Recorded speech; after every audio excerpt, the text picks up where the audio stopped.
Bibi dan keluarganya tega menfitnah dan merendahkan keluarga ibuku karena kami miskin.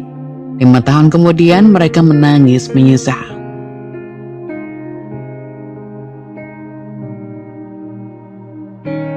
Ini mbak, ada makanan sisa yang kemarin kusuguhkan sama bekerja dan gak dihabiskan.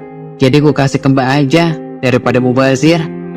Isti menerima sebungkus plastik pemberian Aida adiknya. Tidak lama Aida pamit pulang. Isti hanya melihat kepergiannya yang diantar oleh menantu laki-lakinya dengan mobil. Ada sedikit rasa senang ketika Aida menaiki kendaraan itu. Di dalam rumah, Isti adalah ibu rumah tangga yang baru saja menginjak umur 40 tahun. Ia membuka bungkusan plastik. Begitu dibuka matanya berbinar. Aida memberikan beberapa kue basah kesukaannya. Lalu ia membungkus satu yang dibalut daun pisang. Namanya lembar. Nasi ketan yang biasanya diisi ayam suwir atau giling dan dibungkus dengan daun pisang. Baru saja membuka daun pisang yang membungkusnya, mendadak lembar itu tertahan di depan mulut. Bau tidak sedap menyergap rongga hidung Isti. Ia segera menjauhkan dan mengecek lembar yang ternyata sudah lengket dan berbau basi. Lalu beralih ke dalam plastik, mengecek semua makanan yang ternyata hampir keseluruhan sudah basi. Hanya tinggal beberapa yang ia rasa layak dimakan. Namun jika bercampur dengan yang basi seperti ini, siapa yang mau memakannya? Isti merasa sedikit kecewa, bukan karena makanannya yang tidak jadi ia makan, melainkan kenapa Aida tega memberikan makanan basi kepadanya. Atau mungkin dia tidak tahu. Kalau tidak tahu, bukannya dia harus mengecek terlebih dahulu sebelum diberikan ke orang lain. Apa mungkin dia sengaja? Daripada memikirkan pikiran buruk yang berkelanjutan, lebih baik segera ia buang saja. Ia tidak ingin anaknya tahu dan memakainya. Itu apa, Bu? Baru saja Isti akan menjatuhkan sebungkus plastik itu ke dalam tong sampah depan rumah. Elia anaknya sudah pulang kerja. Ini, Isti jadi bingung harus jawab apa. Ini makanan basi. Makanan apa? Tanya Alia. Gadis itu mendekat dan melihat ke dalam plastik. Kue basah. Dari mana? Tadi pagi belum ada. Gak mungkin kan kalau ibu beli makanan basi? Atau dari orang? Rentetan pertanyaan Elia tidak segera dijawab Isti. Jangan-jangan dari Bibi Ida ya? Tebak Elia sambil mengambil alih plastik yang berada di tangan ibunya. Dia mengamati kue basah yang ada di dalam plastik. Semuanya sudah basi dan lekas ia buang ke tempat sampah dengan jengkel. Harusnya kalau udah basi mereka nggak perlu kasih ke kita, kata Elia tidak suka sembari berjalan masuk ke rumah. Apa mereka pikir kita miskin, lalu kita nggak bisa beli makanan yang mereka makan? Isti masih diam saja, ikut masuk sembari memandangi jilbab coklat lusuh dan agak brudol yang putrinya pakai. Dia merasa sedikit terluka melihat pakaian anaknya yang tidak banyak berubah dari zaman dulu. Dia belum mampu untuk membelikan lagi, sebab masih ada kepentingan lain yang harus ia dahulukan. Walaupun Elia juga sudah bekerja sendiri dan tidak meminta padanya, namun perasaan itu kerap muncul dan berakhir membuatnya merasa bersalah. Kenapa ibu terima sih? Ujar Elia sambil duduk di kursi untuk melepas sepatunya.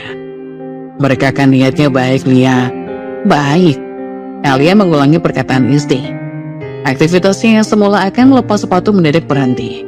Begitu nggak seperti itu, Bu. Mana ada baik tapi ngasih makanan basi. Dia kembali melanjutkan aktivitasnya dan beranjak menaruh sepatu di rak. Sepatunya juga sudah sedikit rusak. Ada lubang sebesar tutup botol plastik yang menghiasi telapak sepatu. Isti kerap mengatakan lebih baik beli sepatu baru. Dan anaknya itu selalu menjawab kalau sudah benar-benar rusak sampai tidak bisa dipakai, baru ia akan membeli. Hingga sekarang sepatunya sudah mengenaskan pun dia tidak kunjung membeli. Terus apa alasan Bibi ngasih makanan basi itu? Alia menekankan kata basi saat ia menanyakan itu pada ibunya. Bukan alasan, Lia. Kalau bukan alasan, terus Bibi bilang apa pas ngasih ibu tadi? Dia bilang itu makanan sisa yang diberikan pada pekerja di rumahnya. Mubazir jika harus dibuang. Mungkin bibimu nggak tahu kalau makanan yang ia berikan sudah basi. Seandainya tahu, mungkin bibimu tidak akan memberikannya pada ibu kan? Apalagi kalau dia tahu itu makanan kesukaan ibu. Isti masih bersikukuh membela adiknya. Tidak salah bagi seorang kakak membela adiknya. Namun ini konteksnya berbeda. Kalau sekali mungkin bisa dimaklumi, sayangnya sudah berkali-kali dan membuat Alia sampai jengah sendiri. Kemudian Elia terkekeh. Sedangkan istri tidak begitu mengerti kenapa anaknya itu tiba-tiba tertawa sendiri. Padahal dia tidak mengatakan hal yang lucu. Kenapa gak dia makan sendiri aja sih bu? Udah tahu basi juga. Elia bicara di sela-sela tawanya. Lia. Elia menghela napas kasar, menghilangkan ketawanya dalam sekejap. Ibu emang gak bosan ya dikasih makanan basi berulang kali? Tanya Elia. Wajahnya menjadi serius dibandingkan beberapa detik lalu. Soalnya tawa yang barusan ia suarakan tidak pernah ada. Atau memang sebenarnya tawa itu tidak pernah ada, hanya Elia yang tahu arti dari tawanya barusan. Ibu juga gak mau sebenarnya Lia, tapi bibi kamu udah meluangkan waktu datang ke rumah ibu. Gak mungkin ibu tolak itu aja. Ini bukan sekali atau dua kali bibi ngasih barang basi ke kita bu. Tapi udah banyak. Untuk sekian kali. Perlu di kening Alia bertambah. Dia sudah capek habis kerja dan pulang-pulang tahu ibunya diberi makanan basi oleh bibi Ida. Membuat emosinya naik. Alia sudah jengkel dengan sikap bibinya. Semenjak anak satu-satunya menikah dan kehidupan keluarganya menjadi lebih baik, sikapnya menjadi berubah. Kalau ibu dikasih makanan basi lagi buat kesekian kali, ibu tolak aja, jangan langsung diterima. Atau kalau ibu nggak nolak sebelum dia pergi, cek makanannya lebih dulu. Udah basi apa enggak? Kata-kata yang selalu Elia pesankan pada ibunya. Namun masih saja tidak dilakukan. Ia pikir bagaimana bisa menolak pemberian dari saudara sendiri. Rasanya tidak enak jika harus menolaknya. Ibu itu terlalu baik. Sebelum dijawab, Elia sudah masuk ke dalam kamar. Istri hanya bisa menatap pintu kamar kayunya yang di beberapa bagian sudah berlubang akibat dimakan rayap. Elia, hari Minggu kamu libur kerja kan? Tanya istri pada gadis manis yang tengah tidur-tiduran sambil memainkan ponsel di kamarnya. Ia berdiri dan menghampiri ibunya yang berada di dekat pintu. Iya, besok Minggu libur. Ada apa bu? Tanyanya balik. Setiap kali ibunya menanyainya seperti ini, pasti ada sesuatu yang beliau inginkan darinya. Bibi Indah ada acara syukuran buat rumahnya yang udah jadi. Jadi kita kesana ya. Istri harap anak sematawayangnya itu mau. Sudah lama sekali Elia tidak pernah ke rumah Aida. Elia diam sebentar. Soal sedang menimbang-nimbang akan ikut atau tidak. Kalau aku gak mau gimana? Sebenarnya istri tidak memaksa, namun ini keluarga dekatnya. Menurutnya tidak baik jika tidak datang. Bagaimana kata orang-orang yang ada di sana kalau keluarga dekat tidak ada, padahal tidak ada kesibukan apa-apa. Keluarganya mungkin akan dianggap sedang memiliki hubungan buruk. Kamu ikut ya, udah lama juga kamu gak kesana. Aku pengen di rumah. Alia memasang muka cemberut dan berjalan melewati ibunya. Alia, kita kesana ya. Minta istri lebih tegas. Ini keluarga dekat kita. Gak baik kalau kita gak datang hanya karena kamu ingin di rumah. Alia berbalik, wajahnya nampak ingin menolak. Iya. Dia akhirnya memutuskan untuk ikut, walaupun tidak ada semangat. Ya udah, hari Sabtu sore kita kesana buat bantu-bantu. Alia mengangguk tanpa minat. Hari Sabtu sore.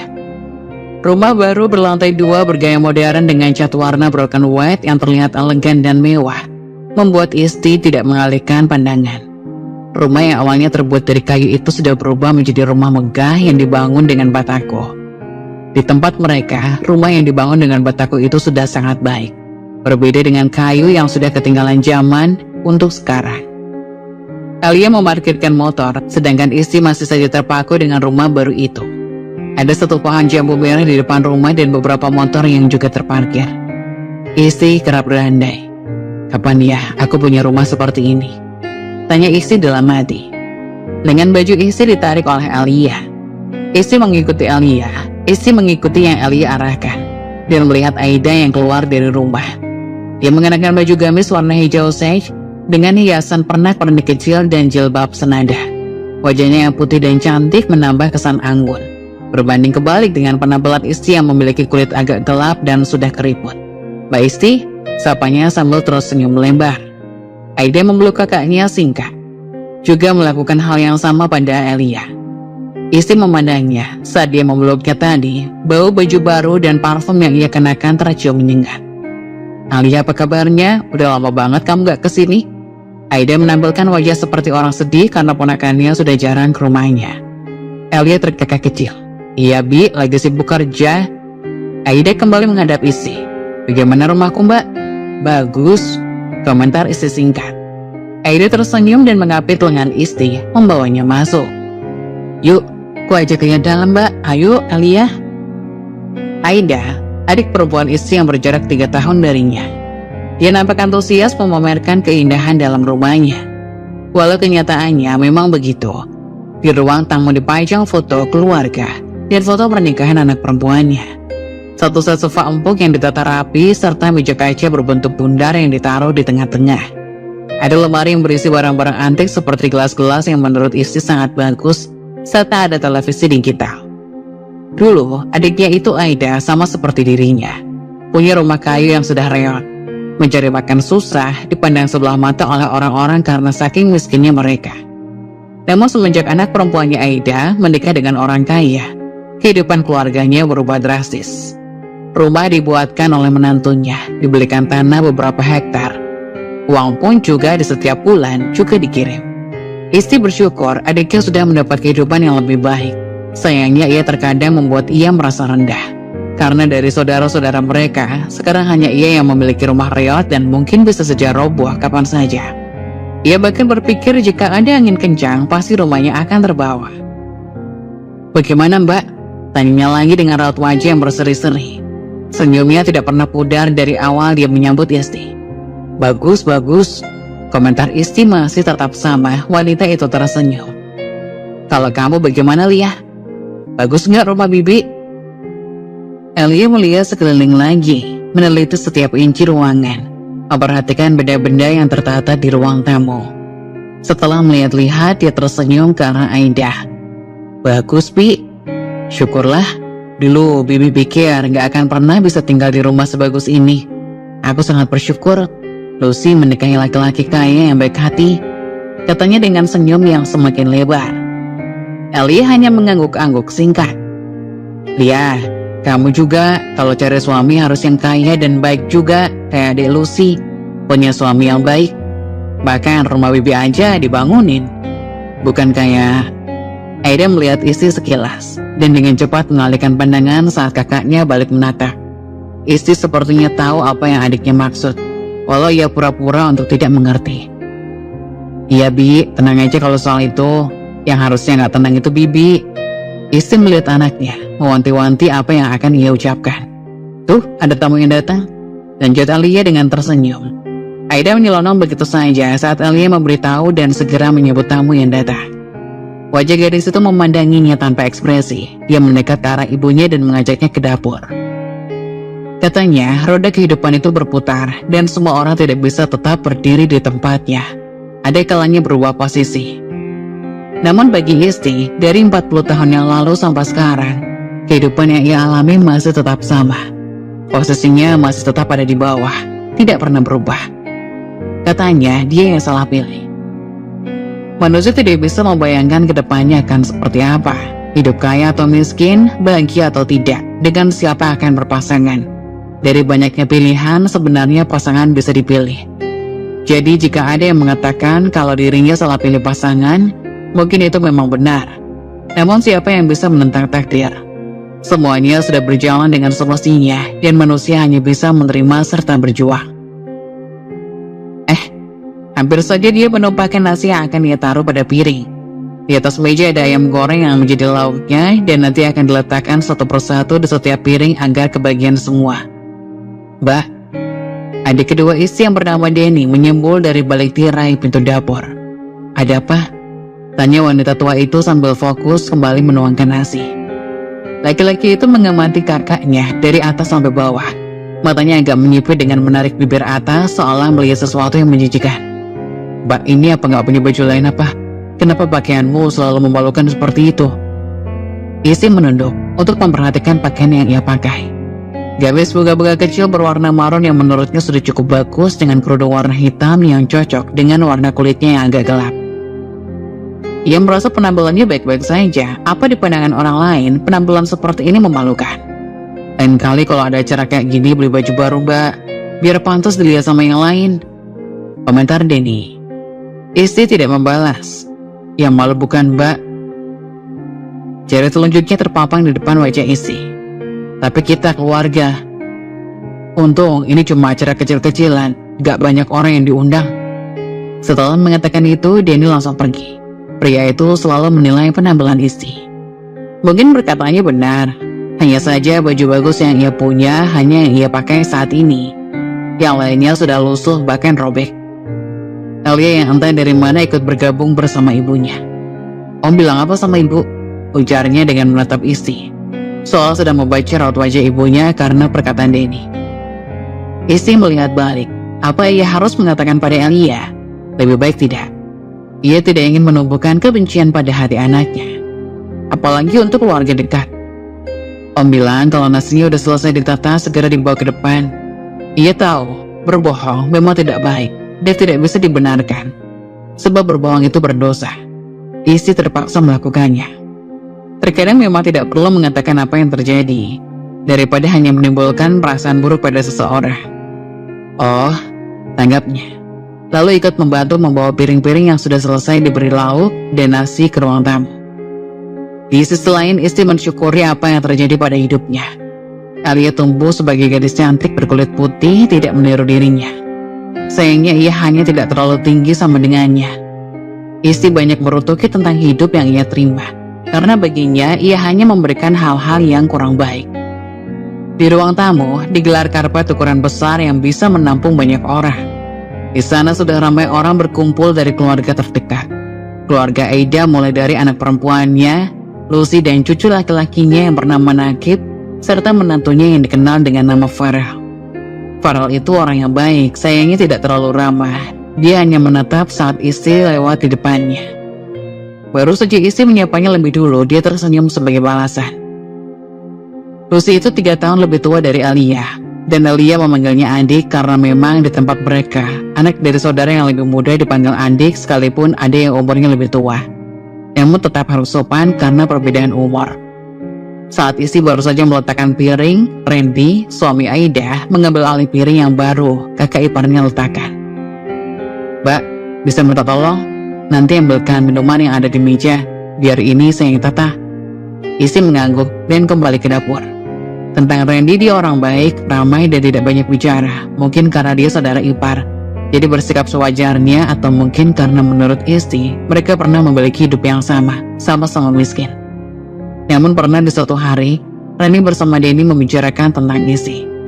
Waktu itu, istri tidak sengaja mendengarnya saat hendak memberi semangkuk soto ayam ke rumah Denny yang bertetanggaan dengan rumahnya. Waktu itu, saat mendengar namanya disebut dalam pembicaraan, istri segera menyembunyikan diri ke tembok yang membelakangi keduanya. Kalau Mbak Esi itu apa-apa nyusahin aja, cari suami bukannya bisa bantu, malah ngerepotin. Kalau kayak gini larinya ke siapa coba? Ya kita-kita ini saudaranya. Terdengar Denny menggebu-gebu saat bicara. Iya, jadi banyak nyusahin, timpal Randy. Istri beringsut menjauh secara perlahan. Genggaman pada mangkuk menguat menyebabkan kuah soto sedikit tumpah karena buru-buru. Rasa panas dari kuah mengenai tangannya, namun ia terlihat seperti tidak merasakan apa-apa dan segera pulang. Tidak jadi mengantar makanan. Ia juga sudah tidak peduli dengan apa yang mereka katakan. Walau tetap saja, meskipun mencoba untuk tidak mengingatnya, perkataan mereka tetap terbesit dalam kepalanya. Apalagi sekarang saat istri melihat keduanya yang saling berbincang. Teko berisi minuman sudah berada di tangan istri. Ia menaruhnya ikut bersama makanan yang lain. Persiapan sudah selesai, semua orang sudah duduk di tempatnya dan mendapat bagian makanan masing-masing. Istri memilih duduk di dekat Alia. Saat ia melihat piring di depannya, kebetulan ia mendapat bagian ayam yang lebih besar daripada piring di sebelah. Randy mulai bicara, kemudian memimpin doa. Monggo dimakan. Randy menginstruksikan terlebih dahulu. Semua orang belum menyantap makanan, karena ini hanya makan bersama biasa dengan keluarga terdekat dan tetangga, jadi tidak perlu banyak bicara. Istri hendak menyuapkan sesuap nasi ke mulut yang kemudian tertahan saat melihat Lucy yang duduk di dekatnya sedang kesusahan menggendong Nakib yang mencoba meraih makanan yang akan ia makan. Budi, boleh minta tolong ambilkan botol susu di kamar buat Nakib, biar dia nggak rewel terus, pintanya dan segera istri setuju. Baru saja ia hendak beranjak, Alia menahan tangan ibunya. Biar aku aja bu. Ya udah. Istri melihat Alia hingga masuk ke kamar, sedangkan Nakib masih rewel. Biar aku yang gendong Nakib. Lucy mendekat untuk memudahkan istri mengambil alih Nakib. Wanita tua itu menimang-nimang anak kecil berpipi gembul sambil menunggu Alia mengambil botol susu. Lalu tanpa sengaja saat ia hendak sibuk menenangkan Nakib, tangan seorang menggeser piringnya dan diambil. Ia pura-pura tidak melihat dan fokus bermain dengan Nakib. "Kamu kenapa ngambil piring ibuku, Dek?" Isi terhenyak dan langsung melihat siapa yang bicara. Alia baru saja datang sewari memegang botol susu. Matanya tertuju pada Lucy yang sedang memegang piring yang sebelumnya ada di hadapan ibunya. Sedangkan piringnya sendiri yang beberapa lalu ia pegang dibiarkan begitu saja. Wajah Lucy terlihat seperti orang tertangkap basah. Sendok yang ia pegang sudah penuh dengan nasi dan lauk ayam, kurang lebih berjarak 1 cm dari mulutnya.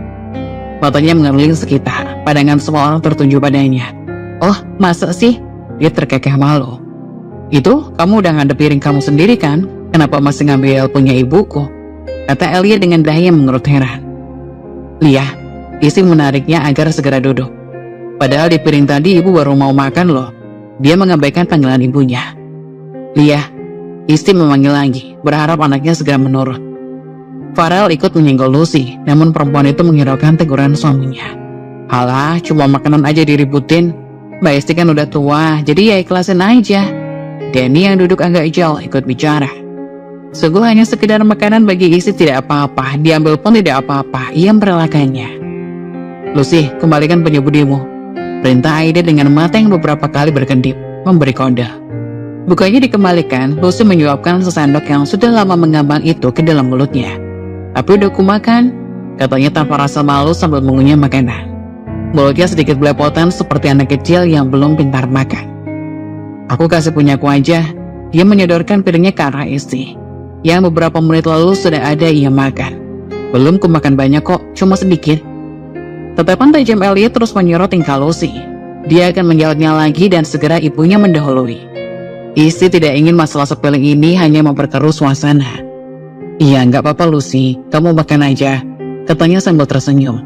Isti kembali menarik Alia lebih kuat agar segera duduk. Gadis itu terpaksa menurut. Botol minuman di tangannya diambil dan diberikan kepada Akib. Anak kecil itu sudah tidak rewel, asik minum susu. Alia diam. Isti menyenggol lengannya agar segera makan. Gadis itu terpaksa makan dengan tidak selera. Setelah makan, semua orang bersiap beres-beres. Isti sudah berada di wastafel untuk mencuci piring. Tidak ada yang menemani, dia juga sudah biasa seperti ini. Jadi tidak masalah jika tidak ada yang membantunya, meskipun cuciannya lumayan banyak. Ibu sendirian nyuci piringnya. Alia meletakkan tumpukan piring di atas wastafel tercampur dengan tumpukan piring yang lain. "Iya, kubantu Bu." Isi tersenyum tipis. Anaknya itu selalu pengertian dan baik padanya. Seketika kejadian beberapa menit lalu teringat. Isi menoleh ke sekitar memastikan tidak ada orang yang lain yang mendengar percakapan mereka selanjutnya. "Lia, jangan bersikap seperti tadi lagi ya," pintanya sungguh-sungguh. Alia mengernyit. "Kenapa nggak boleh? Aku cuma minta bagian ibu yang diambil tanpa izin." "Lia, kita itu harus rukun sama keluarga. Hanya karena masalah sepele jangan dibesar-besarkan. Apalagi itu cuma karena makanan." Terangnya, berharap anak gadisnya mau mengerti. "Ya, memang cuma makanan Bu. Bukannya cuma makanan itu ya. Harusnya nggak perlu ngambil punya orang lain. Sekalipun porsinya berbeda." Mata Alia menjadi penuh emosi. "Iya ibu tahu, cuma makanan. Namun ibu sungguh tidak apa-apa." Gadis berkerudung krem itu mengertakkan giginya. Apalagi ngambil punya orang tua, harusnya anak muda sepertinya tahu diri. "Lia, pelankan suaramu."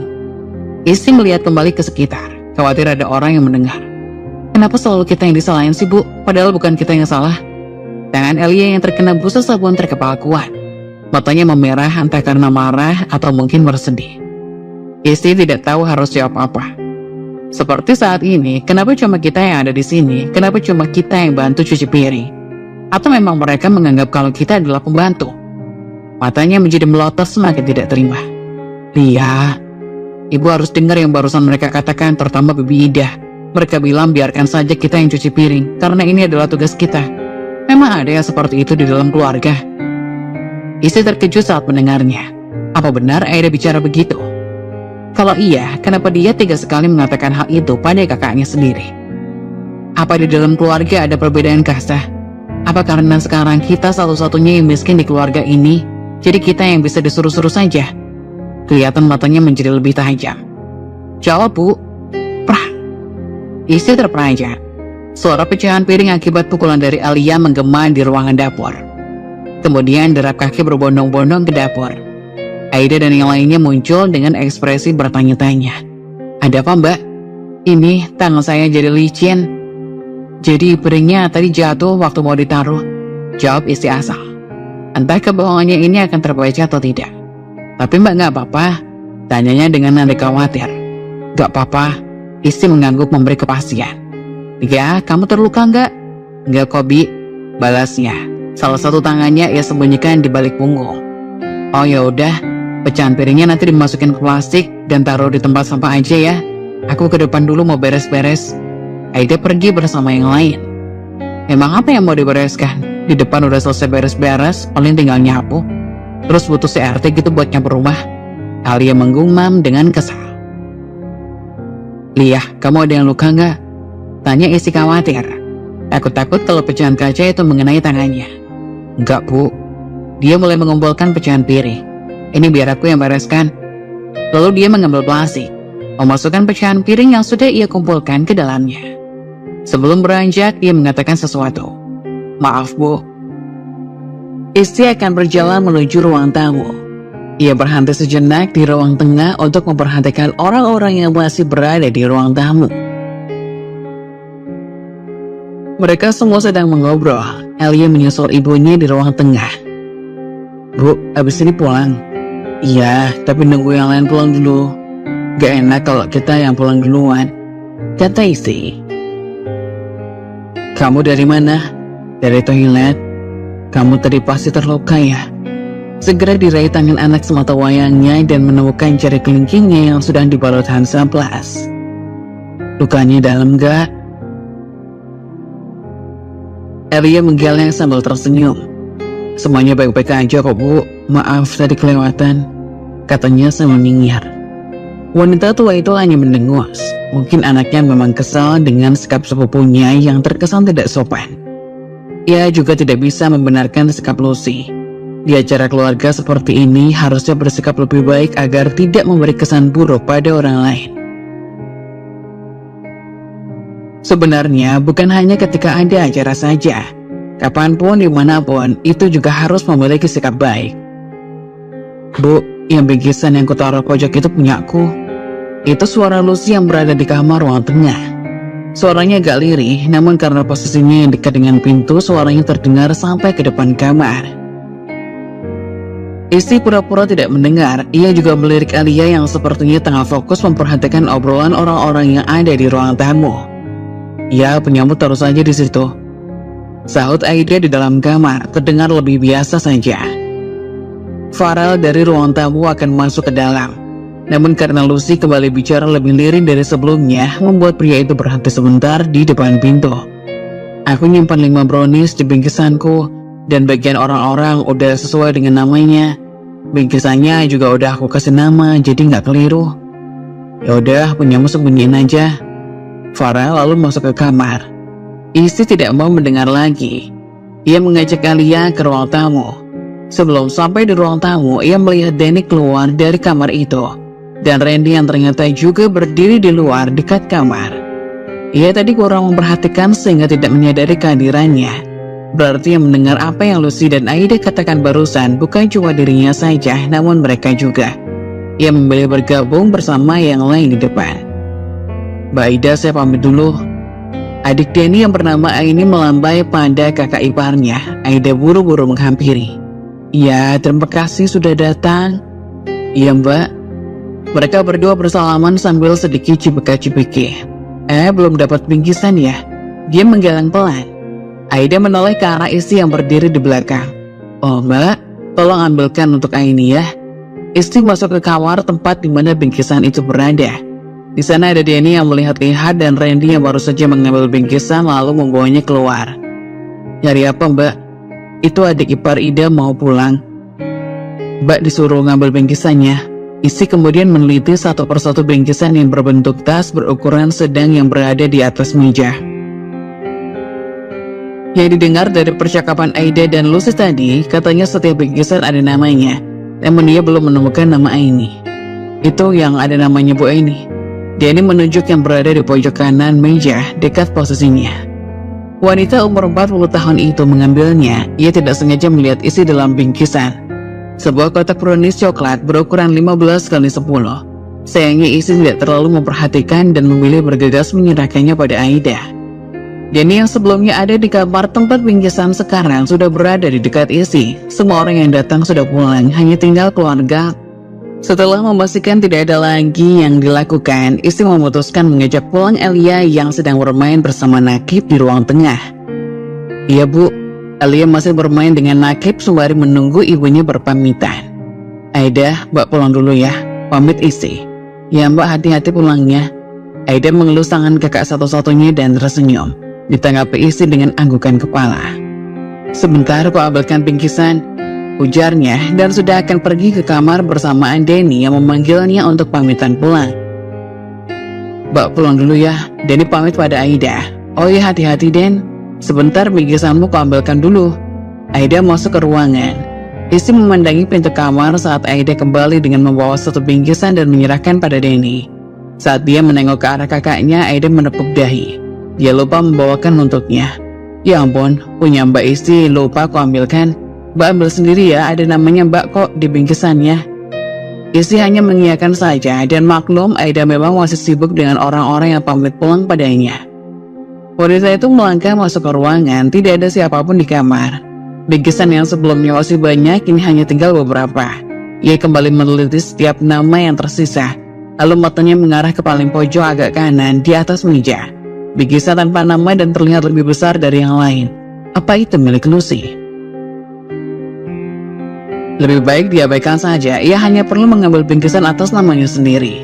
Setelah meneliti satu persatu, akhirnya ia menemukan namanya di bagian sebelah kiri agak pinggir. Istri agak penasaran dengan isinya. Apa semuanya sama dengan milik Aini yang tadi tidak sengaja ia lihat? Atau ada bagian yang berbeda? Dia menggeleng, tidak sempat untuk memastikan yang lain. Keburu Elia menunggu terlalu lama dan istri segera keluar dari ruangan itu. Udah ambil mbak? Tanya Aida saat kakaknya baru saja keluar. Sudah, bingkisan yang ia pegang terangkat, ditunjukkan pada adiknya. Ya sudah, kami pulang dulu ya, Dak. Iya mbak, ayo ah. Elia yang masih bersama Nakib mengangguk. Gadis itu mengembalikan sebuah bola kecil sebesar kelereng yang tadi sempat menggelinding jauh pada anak itu. Pulang dulu ya Bibi, Om. Pamit Elia ke Bibi Aida dan Randy. Dia juga hendak berpamitan pada Lucy. Namun sudah keburu sepupunya kembali ke kamar. Istri melangkah keluar bersama Elia. Denny sudah bertengger di atas motor dan bersiap akan pergi. Baru saja istri akan menaiki motor yang dikendarai Elia, teriakan seseorang dari dalam rumah mengagetkan semua orang yang berada di depan. Tunggu. Aida yang berada tepat di dekat Lucy yang baru saja berteriak menepuk keras pundak anaknya saking terkejutnya. Lucy, ada apa? Tanyanya. Itu, napas Lucy naik turun. Entah apa yang membuatnya begitu. Sampai dia berlari dan berteriak barusan. Ada yang ngambil brownies yang kusimpan di tas pojok. Siapa yang mengambil brownies punyaku? Kata Lucy kebingungan. Dia mengingat satu orang yang masuk dalam kamarnya dan lekas menuju langkah ke depan rumah. Ada yang ngambil brownies yang kusimpan di tas pojok. Istri bengong sesaat ketika Lucy menyelesaikan ucapannya. Tidak ada yang menyahut. Beberapa orang tidak menduga akan sikapnya orang yang ada di dalam keluarga, Randy dan juga Farrell yang sedang menggendong Nakib. Mata perempuan yang berusia 25 tahun itu mengarah pada budinya. Semuanya sudah kami periksa apa belum sih? Tanya Aida memastikan. Udah bu, semuanya udah aku periksa tapi nggak ada. Kata Lucy dengan nafas yang ngos-ngosan. Ya udah nggak apa-apa, lain kali beli lagi. Kata Aida dan Lucy segera memberi penolakan. Gak mau bu, itu buat teman aku dan aku juga udah bilang hari ini aku mau kasih ke dia. Elia mengamati tingkah Lucy. Dia memutar bola matanya. Sepupunya itu sekarang menjadi suka mendrama. Seingatku tadi masih ada, kemungkinan cuma satu. Ada orang yang ngambil kue browniesku, ungkapnya. Matanya kembali mengarah pada Isi. Dan orang terakhir yang masuk ke kamar cuma Budi Isi. Tidak percaya dengan apa yang ia dengar dari mulut Lucy, mungkin memang dia yang terakhir masuk ke kamar.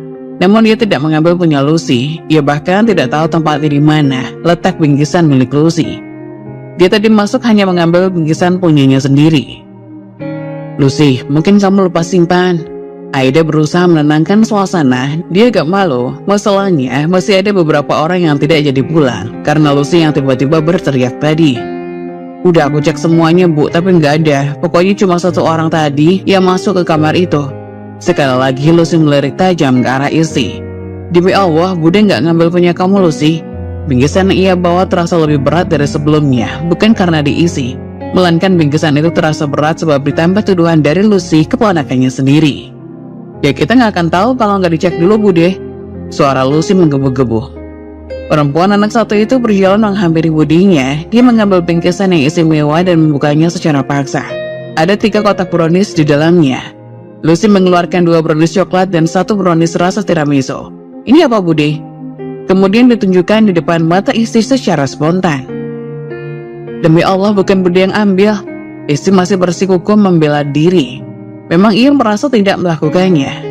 Bude mau ngelak bagaimanapun, tapi ini ada bukti yang jelas. Semua orang bagiannya satu-satu. Kenapa Bude gak bersyukur sih udah dikasih? Bukannya Bude gak bersyukur Bu. Alah, alasan aja Bude ini. Pasti dengar percakapan aku sama ibu, jadi Bude ngambil punyaku. Atau mungkin karena tadi siang aku yang ngambil piring bagian Bude. Bude gak terima dan ngambil brownies yang udah aku simpan kan? Bicar Lucy tanpa ampun. Mbak Isti, kalau Mbak bingkisannya kurang bisa ambil punyaku juga nih, kata Denny. Bingkisan yang ia pegang disodorkan pada kakaknya dengan sedikit lempar. Bibir Isti keluh. Sekedar untuk membela dirinya lagi, ia sudah tidak mampu. Bingkisan yang disodorkan Denny tidak ia gubris. Gak perlu Om. Elia menolaknya dengan sopan. Alah, ibumu itu sebenarnya mau. Apalagi sudah tertangkap basah udah nyolong punya ponakannya sendiri. Dasar nggak tahu malu. Cih, Denny berdecak. Om kok ngomong kayak gitu sih sama ibu? Ya kenyataannya memang begitu. Dedi menampakkan raut meremehkan. Ingin sekali Elia memukul muka omnya yang songong itu. Namun dia tahu tempat dan menahan diri. Lalu gadis itu melirik wajah ibunya yang merah. Mata ibunya juga mulai berkaca-kaca. Gadis itu mengepalkan tangan yang geram. Kenapa Bude? Semuanya udah jelaskan kalau Bude yang udah nyuri brownies aku. Mau apa lagi? Elia tidak tahan dengan perkataan Lucy. Kamu jangan keterla. Tunggu. Elia diseret mundur oleh ibunya. Kenapa Lia? Ibu kamu itu salah. Orang salah kalau terus dibela nanti jadi terampil ngelakuin kesalahannya. Lucy jangan bicara begitu, kata Aida. Maafin Bude Lucy. Ibu, Elia memprotes. Ia yakin ibunya sedang mengalah dan meminta maaf agar permasalahan kecil ini tidak semakin panjang. Ya memang, semestinya Bude minta maaf sama aku. Lagak Lucy menjadi lebih menjengkelkan dari sebelumnya. Dia tersenyum puas, merasa bahwa dirinya yang menang. 3 brownies yang diambil diapit erat-erat dalam pelukannya. Di mata Elia, dia seperti orang kaya baru yang norak. Mbak, tunggu sebentar biar aku ambilin bingkisan yang baru, kata Aida pada Isti. Gak usah Ndak, Mbak mau pulang aja. Aida tidak menghentikan saat Isti naik ke motor yang bagian depannya sudah retak. Motor meninggalkan rumah baru itu. Lucy, Farel, Denny, Randy, dan juga Aida masih berdiri di depan rumah. Orang-orang yang sempat berhenti pergi sekarang sudah bubar. Hanya tinggal mereka berlima. Katakan saja sikap Isti ini seperti pengecut dan tidak bisa membela diri dengan baik. Namun sekarang tatapannya tidak luput memperhatikan 5 orang itu, sekalipun posisinya sudah jauh. Ia tidak tahu siapa sebenarnya yang sudah menaruh brownies itu ke dalam bingkisannya. Tersangka utama sepertinya memang Lucy, namun semua orang yang di sana patut dicurigai. Karena yang mendengar perkataan Lucy dan Aida bukan hanya dirinya saja. Ia yakin di antara mereka lah yang sudah menaruh 2 brownies ke dalam tas bingkisannya. Kira-kira siapa di antara mereka yang sudah melakukannya? Elia dan Bu Siti pun pulang meninggalkan acara itu. Dalam benak Elia, ia terus berpikir bagaimana keluarga begitu tega kepada ibunya hanya karena keluargaku miskin. Tangis Elia direndam dalam hati, meratapi nasib yang begitu sulit. Paman dan para bibinya sekaligus keluarganya begitu menatap hina pada keluarga Elia. Ibu, kenapa keluargamu begitu kejam pada kita? Sebenarnya apa salah kita? Hingga mereka menganggap kita yang sejatinya masih ada hubungan darah, dianggapnya bak seperti orang yang hina.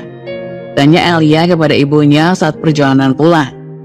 Sudah lama ibu pun tidak tahu kenapa mereka begitu kejam kepada kita. Mungkin memang ini salah ibu yang tidak punya banyak harta seperti bibi dan pamanmu itu, jawab ibunya tegas.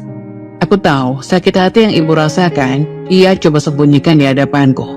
Bagaimana tidak, saudara-saudaranya sendiri tidak begitu menghormatinya. Dalam hati Elia berjanji jika nanti ada kesempatan untuk merubah posisi keluarga Elia ini, Elia akan lakukan dengan sepenuh hati. Akan Elia buktikan kepada mereka dan buat mereka menyesal dengan hasil usahanya nanti. Setelah beberapa bulan setelah kejadian itu, kabar mengejutkan diterima oleh keluarga Elia dan Ibu Siti. Ada salah satu tamu datang ke rumahnya yang memberitahu bahwa ia adalah teman dari almarhum orang tua, begitu atau kakek Elia. Ia bernama Pak Burhan. Ia bercerita kakek Elia dan dirinya dulu begitu dekat. Hingga pada suatu hari Pak Burhan memutuskan untuk merantau ke kota. Sebelum ia berangkat ke kota, ia berpamitan kepada kakek Elia dan sempat meminjam uang untuk ongkos dan bertahan hidup saat ia merantau ke kota. Jadi, kedatangan saya ke sini untuk menemui kamu, Isi. Saya merasa sangat terkejut saat mendengar bahwasannya ayahmu sudah tiada. Saat itu, saya tidak bisa datang untuk menghadiri pemakamannya. Padahal dia adalah teman dekatku. Dia begitu berjasa dalam hidupku. Apalagi ia adalah orang yang pertama memberiku uang untuk membuka usaha di kota. Jadi aku merasa hutang budi kepada mendiang ayahmu, kata Pak Burhan kepada Bu Isi. Ayah memang sudah lama meninggal karena penyakitnya. Semua harta benda milik mendiang ayah dan ibu sudah digunakan untuk membiayai pengobatan ayah. Namun takdir berkata lain. Ayah meninggal ketika sedang menahan sakit yang selama ini ia derita. Jelas Bu Isi. Elia yang dari tadi hanya mendengarkan percakapan antara ibunya dan Pak Burhan hanya diam saja. Jadi selain kedatangan saya meminta maaf atas ketidaksempatan saya di tempo dulu, saya juga ingin menawarkan hidup yang lebih baik untuk kamu dan anakmu Elia. Karena saya rasa saya masih punya utang budi kepada ayahmu. Jadi sebisa mungkin aku membantu anak dan keturunannya, kata Pak Burhan. Maaf Pak, maksud Bapak gimana ya? Tanya Ibu Elia. Aku ingin membawa anak dan dirimu untuk tinggal di kota. Semua keperluan dan kebutuhannya biar kami yang tanggung. Aku tidak tega melihat anak cucu dari sahabatku bekerja keras di desa dan hidup serba kekurangan seperti ini. Jadi saya minta dan saya mohon jangan ditolak permintaanku ini. Mendengar tawaran dari Pak Burhan, hati Elia begitu berbunga-bunga dan berdebar-debar. Ia akan segera keluar dari hidupnya yang sengsara dan serba kekurangan. Hidupnya akan terjamin dan dia bisa melanjutkan pendidikannya ke bangku perkuliahan. Maaf Pak, bukannya saya menolak. Namun jika saya hanya hidup bergantung kepada Bapak, saya akan merasa hina. Jika diperkenankan, berikan saya pekerjaan saja di sana, agar saya tidak mempunyai hutang budi yang begitu berat kepada Bapak, kata Bu Isi. Baik, jika itu maumu, aku akan menyiapkan sebuah pekerjaan untuk kamu. Kamu bisa tinggal sementara, sebuah apartemen milikku yang tidak terpakai. Dan jika kamu sudah punya cukup uang, kamu bisa membelinya atau mencari tempat tinggal lain, jawab Pak Burhan. Akhirnya mereka saling setuju. 3 hari kemudian, Elia dan ibunya dijemput oleh orang asing menggunakan mobil suruhan Pak Burhan. Semua saudaranya pun mencaci dan memaki keputusan dari Bu Isi dan Elia yang memutuskan untuk pergi ikut orang asing. Sampainya di kota, Elia bersama Bu Isi langsung dibawa ke sebuah apartemen mewah milik Pak Burhan. Tempat yang begitu megah jauh berbeda dengan rumahnya di kampung. Ibu, besar sekali apartemen ini, seperti yang ada di film-film, kata Elia kepada ibunya. Ibunya hanya tersenyum sambil memandangi seisi ruangan. Elia, kamu bisa memilih kamar yang kamu mau di sini, kata Pak Burhan yang sedang menyambut kami dari kami tiba di kota.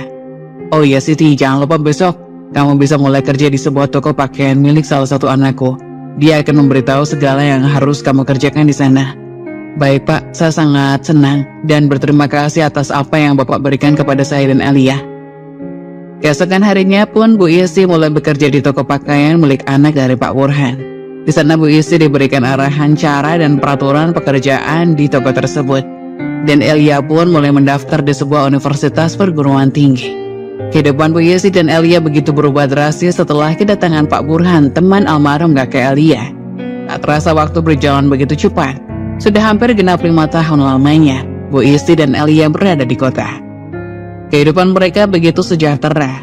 Apalagi sekarang Elia sudah lulus kuliah dan diterima kerja sebagai dokter di salah satu rumah sakit ternama di kota.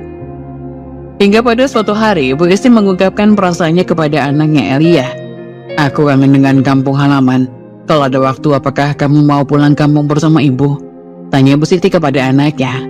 Mau ngapain Bu di sana? Enakan juga di sini. Di kampung kita nggak punya saudara yang baik sama kita, kata Alia ketus kepada ibunya. Alia masih marah dan menyimpan dendam kepada saudara-saudara ibunya itu. Bukan begitu nak, bagaimanapun juga mereka saudara ibu. Ibu masih punya hubungan darah. Jadi wajar saja kalau ibu merasa kangen sama saudara-saudara ibu walaupun mereka sudah jahat sama keluarga kita. Alia merasa iba kepada ibunya. Sekarang memang hidupnya sudah jauh lebih baik daripada dulu. Namun perasaan dan ikatan darah tidak bisa diputuskan begitu saja dengan apapun. Ibu sudah lama menjanda. Selain aku yang ibu miliki, saudara-saudara ibu jugalah orang yang berharga bagi ibu. Ya sudah Bu, Alia akan mengambil cuti beberapa hari buat mengantar ibu ke kampung. Tapi kalau kedatangan kita di sana tidak disambut baik oleh mereka, Alia harap ibu jangan kecewa ya. Terima kasih nak, kamu tidak usah khawatir. Ibu siap dengan segala sesuatunya nanti kalau kita sampai di kampung, kata Bu Isti. Alia dan Bu Isti pergi ke kampung menggunakan mobil milik Alia. Mereka berencana pergi selama 3 hari. Sesampainya di kampung sudah banyak sekali pemandangan yang berubah. 5 tahun lamanya Bu Isti dan Alia tidak pulang, pasti rumah mereka terlihat begitu kotor dan tidak terawat lagi karena sudah lama ditinggal. Sesampainya di depan rumah Bu Isti dan Alia justru terkejut bukan main. Bangunan rumahnya masih seperti dulu, namun rumahnya tidak terlihat begitu kotor. Bahkan terlihat begitu terurus. Bahkan ada anak kecil di depan rumahnya yang sedang asik bermain. Siapa mereka Bu? Kenapa ada anak kecil di depan rumah kita? Tanya Alia heran.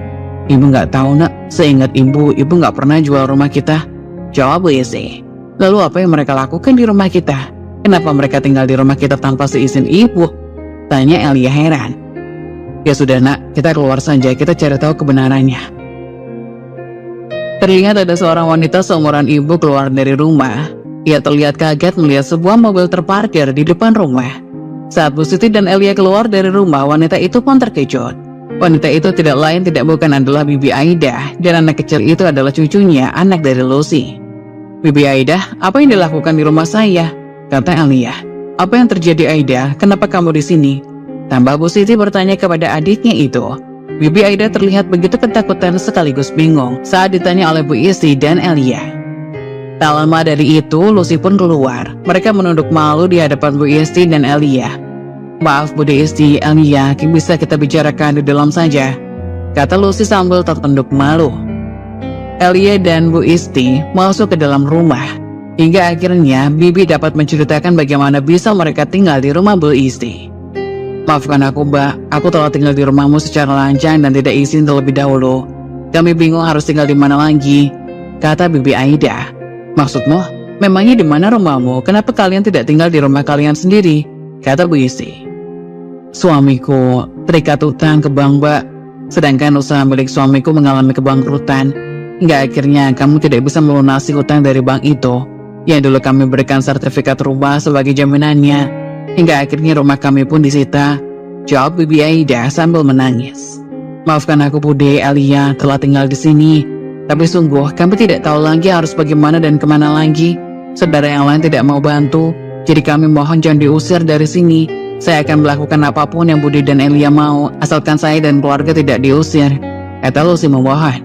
Kenapa kami harus melakukan semua itu? Kenapa kami harus baik dengan kalian? Apa kalian tidak ingat semua kejahatan kalian kepada kami tempo dulu? Tanya Alia yang masih menyimpan dendam kepada ibu dan anaknya.